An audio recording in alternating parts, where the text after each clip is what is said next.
Hello everyone, welcome to Advanced Knowledge System and a warm welcome to AKS IAS Academy, which is one of the premier institutions in India, and it offers examination coaching for UPSC CSE, State Public Service Commission, SSC Combined Graduate Level and CLAT examinations. About me, I am Sandeep Bhushan and my credentials are I have 10 years of teaching experience for civil services.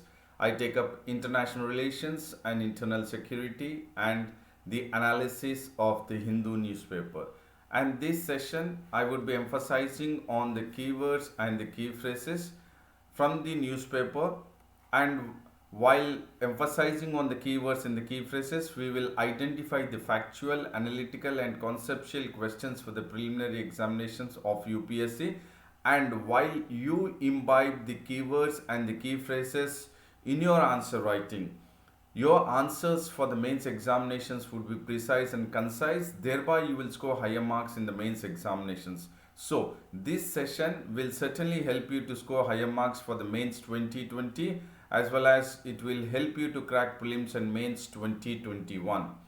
And this session is in regards to the DNA, that is the daily news analysis of the Hindu newspaper of today's, that is 30th December 2020. And before we get into the DNA of the newspaper, we will look at the quote of the day. And the quote of the day says that self-belief and hard work, both of these will always earn success. So what is the mantra for success is self-belief and hard work. So make sure that in your mode or path of success, these two are prominent one, that is the self-belief and hard work.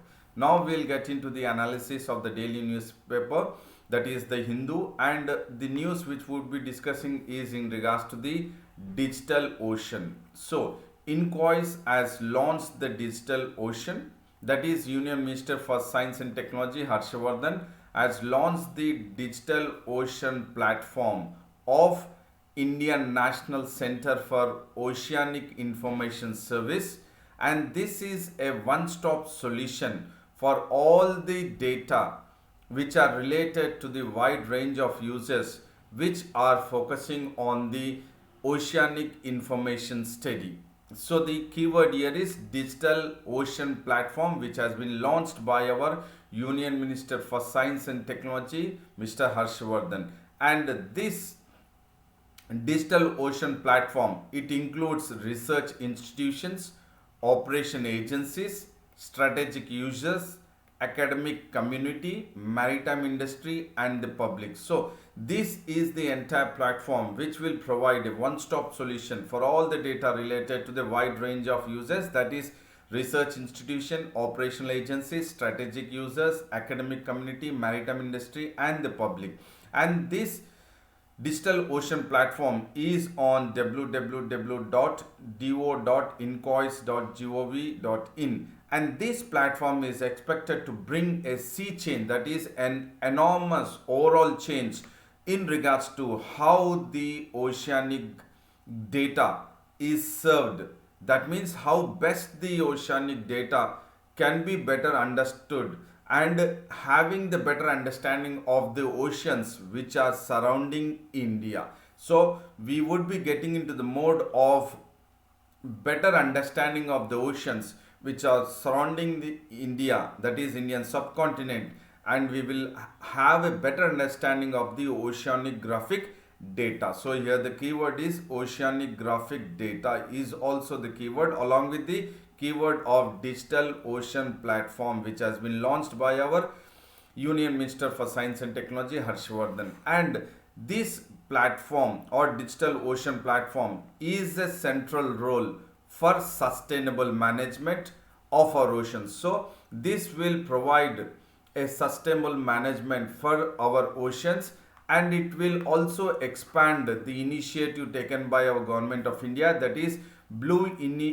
Economy Initiative. So this is the third keyword in our topic, that is digital ocean platform. Blue Economy Initiative is also would be expanded by the digital ocean platform, and this platform is first of its kind for having a ocean data management. So this platform will provide an ocean data management, and it has a set of applications that the present heterogeneous oceanographic data with geospatial technology will be added to the existing one, and the existing one will provide a better ocean data management through the ocean data platform.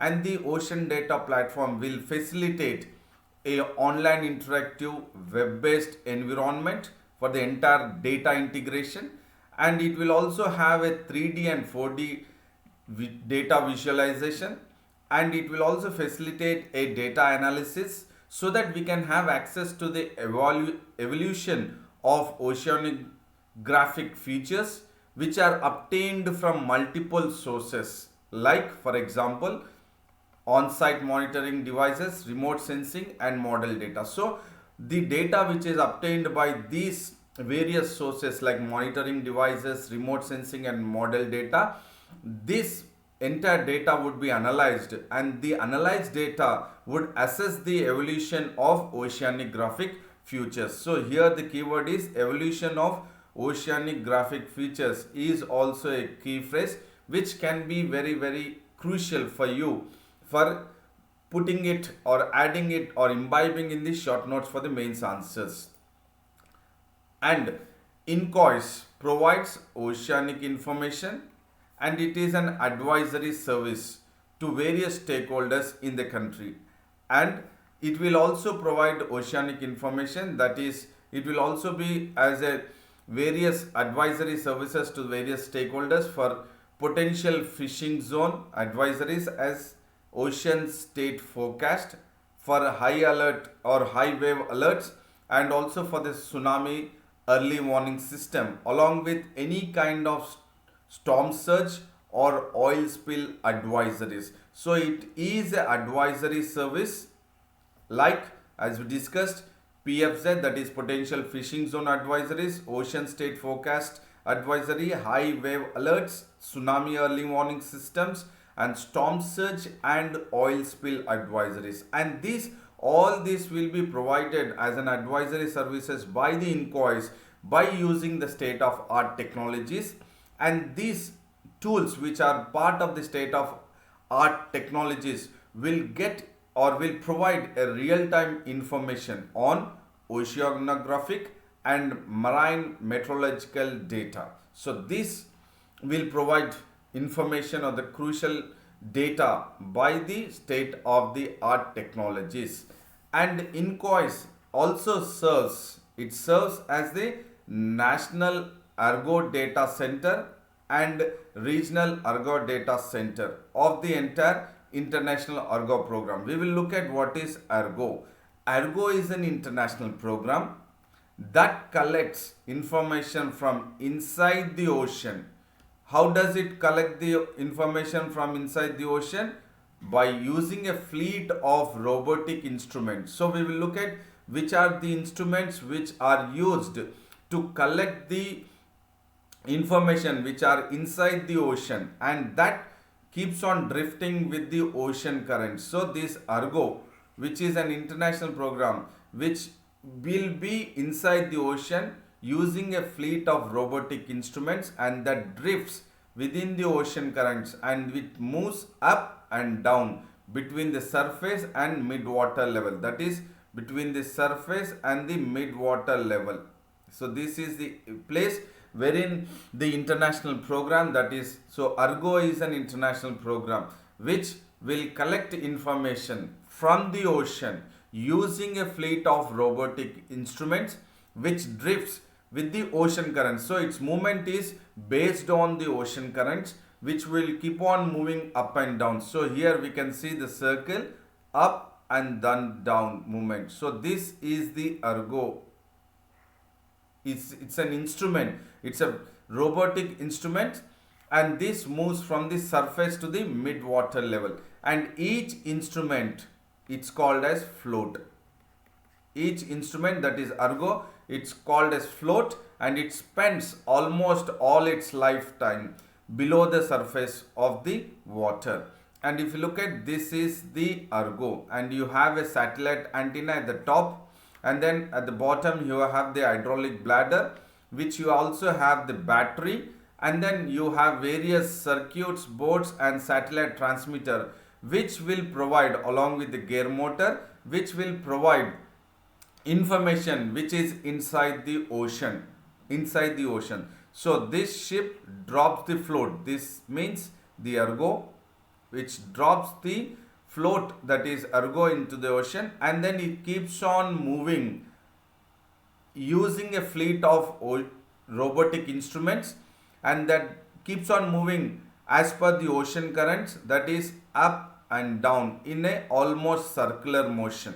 And this float descends 1000 meters and drifts for 9 days first initially, and then further it descends further down into the ocean to 2000 meters and switches on sensors. So this by battery and by satellite antenna, circuit board and satellite transmitter, along with the hydraulic pump, that is the entire hydraulic fluid and the bladder, it keeps on moving and it switches on sensors, and then later on it floats, takes readings and profiling up to the surface. And once that data is there, once the surface, all the data is transmitted to the satellite, and once it is transmitted to the satellite, then the nearest or the closest research station will receive the data from the floats, that is from the ORGO, that is the instrument or the information which is provided, and then it is gets into the mode of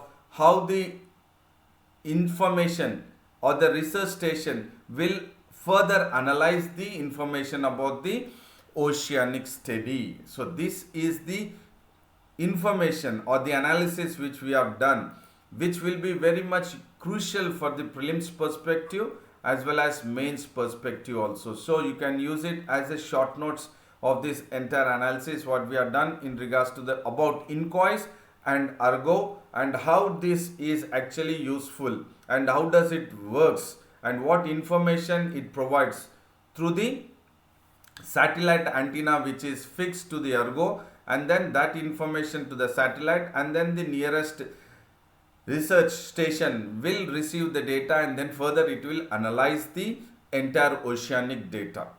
And the next information or the news is about what has been directed by the NGT. So NGT has directed the Faridabad based thermal power point that to explore the utilization of fly ash in the cement plant. So here the focus is in regards to the environment. The focus is in regards to the environment. So here the National Green Tribunal has directed the Faridabad based thermal power point to explore, that means try to find out various methods how we can best utilize the ash or fly ash which is produced in the cement plants, that is in the cement factories.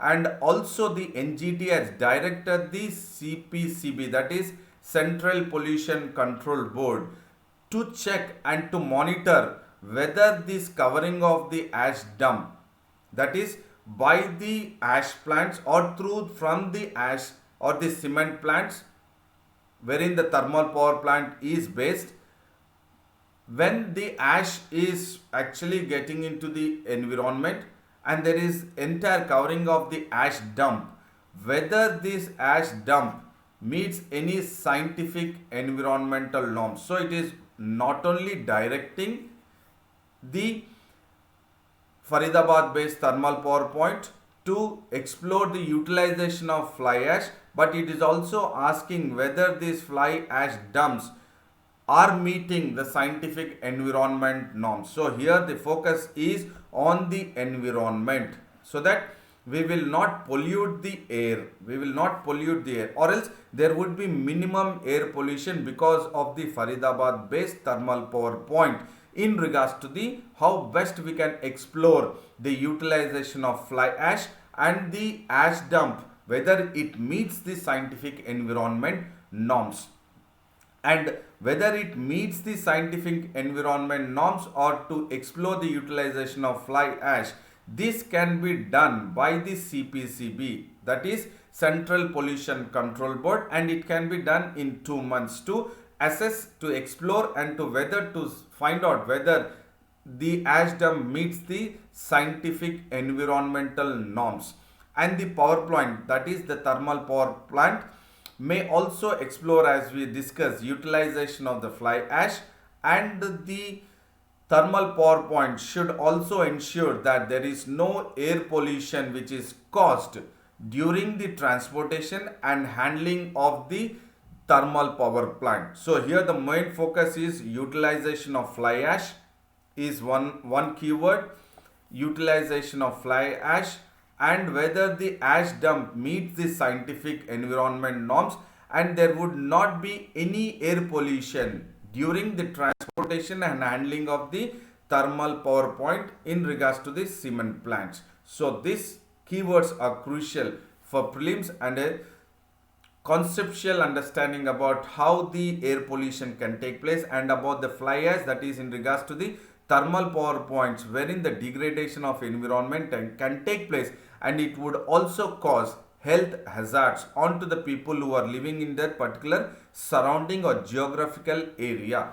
And in its report, that is the State Pollution Control Board has recommended that there be installation work of solar power point must be expedited. So the installation work of solar power point, this is a keyword, rather than the thermal power point, which the now because of the thermal power point, the cement plants wherein the ash, dry ash is actually getting into the mode, or fly ash is making sure that there would be a degradation of environment. So the State Pollution Control Board has recommended, this is a keyword, that rather than the thermal power plants, it's better to install this solar power plant, and there is a need to expedite it, that means to fasten it, so that we can avoid any possibility of air pollution. So there is a need for shift from the thermal power point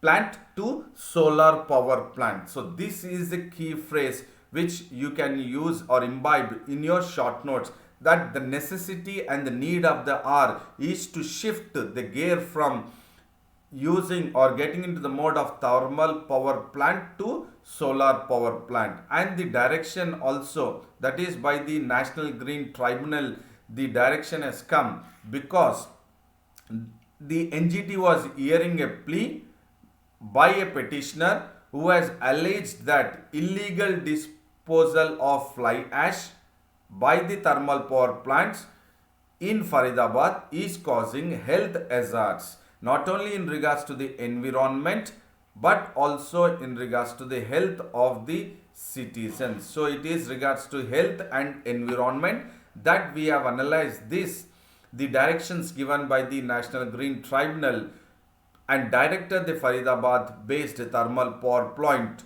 to make sure that the utilization of fly ash, and then whether it meets the scientific environmental norms, and there should not be any or minimum air pollution during the transportation and handling of the thermal power plant.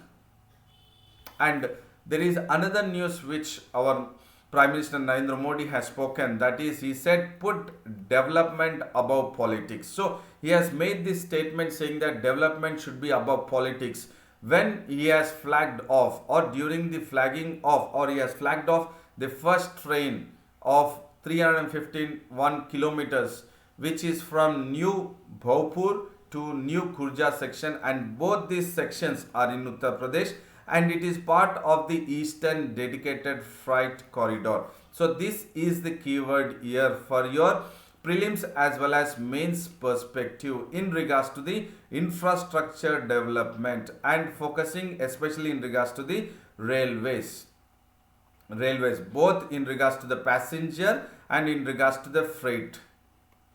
Passenger and in regards to the freight, this is linked to the railways, and this is part of the infrastructure development, and focusing the infrastructure development in regards to the Eastern Dedicated Freight Corridor. And he has also inaugurated the operation control system for the Eastern Dedicated Freight Corridor at Prayagraj. So this information is crucial for the preliminary perspective of UPSC, and the entire section, that is from 351 kilometers from New Bhopur to New Kurja section, is built at a cost of 5,750 crores of rupees, and this entire section will cover important industrial areas of Aligarh, Khurja, Firozabad and Agra. So these industrial areas will also be covered in the entire Eastern Dedicated Freight Corridor, which is part of the two sections, that is New Bhopur and New Kurja section, which has been flagged off for the first train, which has been flagged off on the 351 kilometers by our Prime Minister Narendra Modi. And the entire Eastern Corridor, if you look at, it covers 1800 kilometers, and it is from Ludhiana in Punjab and it is up to Dankuni near Kolkata. So it is from Punjab to Kolkata, that is place Ludhiana to Dankuni. So this again is crucial information from prelims perspective, that the entire Eastern Corridor is from Punjab to Kolkata, that is focusing or particularly from Ludhiana to Dankuni.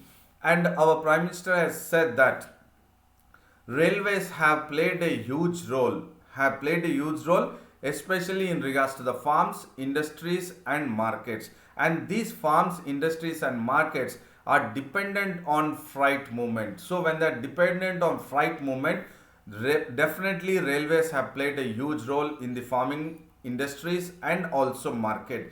And this dedicated freight corridor is now the need of the hour, because currently we have passenger and freight runs which are running on the same track. So while they are running on the same track, that means the passenger trains and the freight trains are running on the same track. So this will lead to increasing waiting period. So when it leads to increase in waiting period, so there is a need that the goods have to reach from the point to the destination at a very limited time and with a less price. So for that, what is required is dedicated freight corridors are required. So this is the keyword here for prelims as well as mains perspective.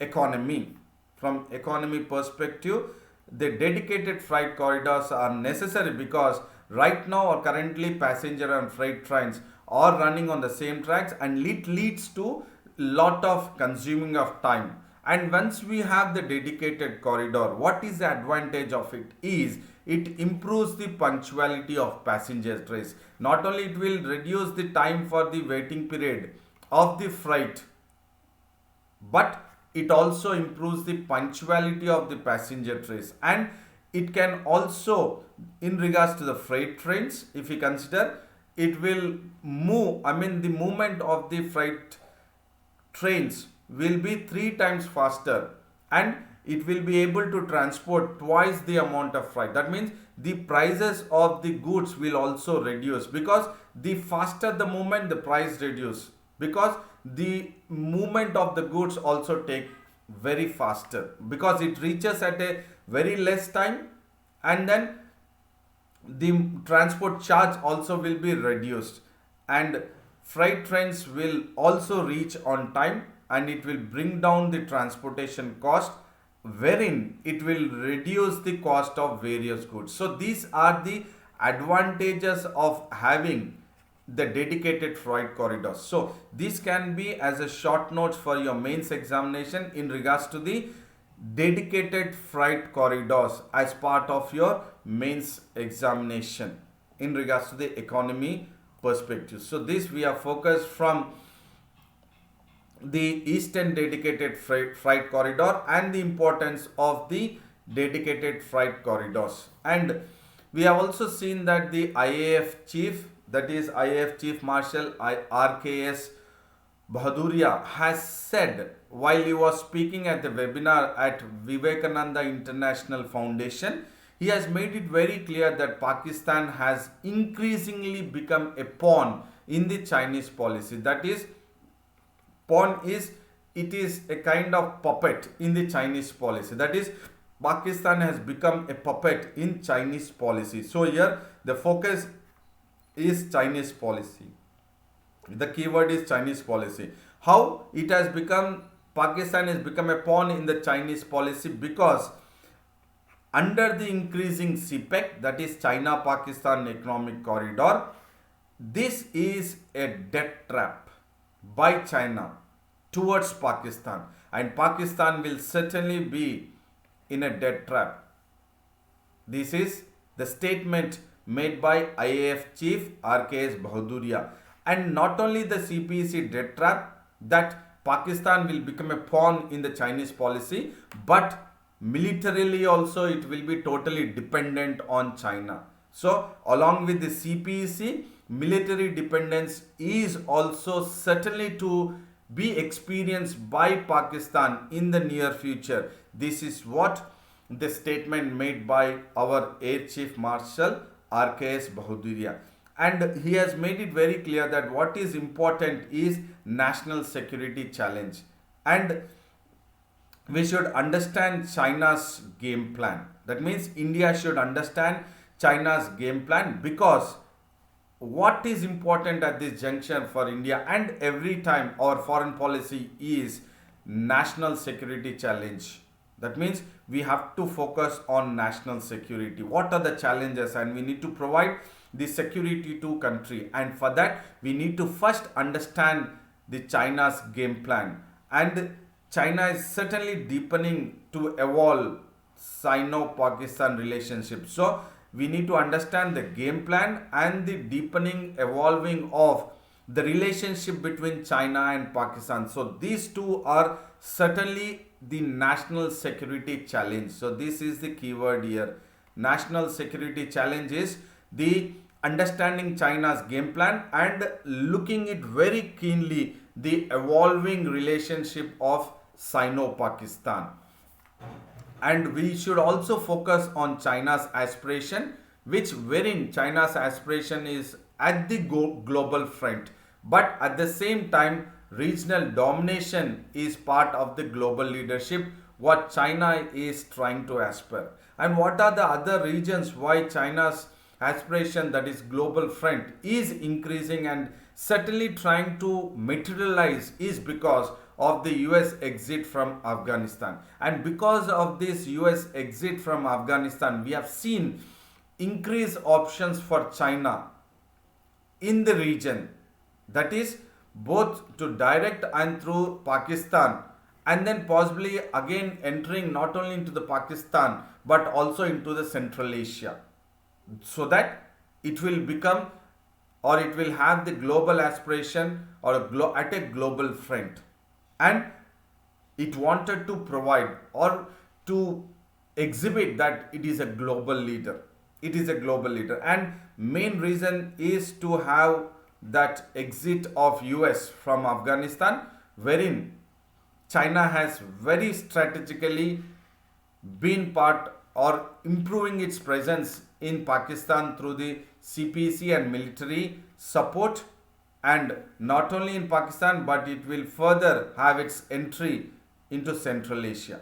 And the Chief Air Staff Marshal has also asserted that any kind of Sino-Indian conflict is not good for China at a global front, so that it can dent to the China's aspiration to be as a global leader, and to have its presence in the Central Asia. So this is part of the China's policies, and this is as the international relations for the GS mains paper 2.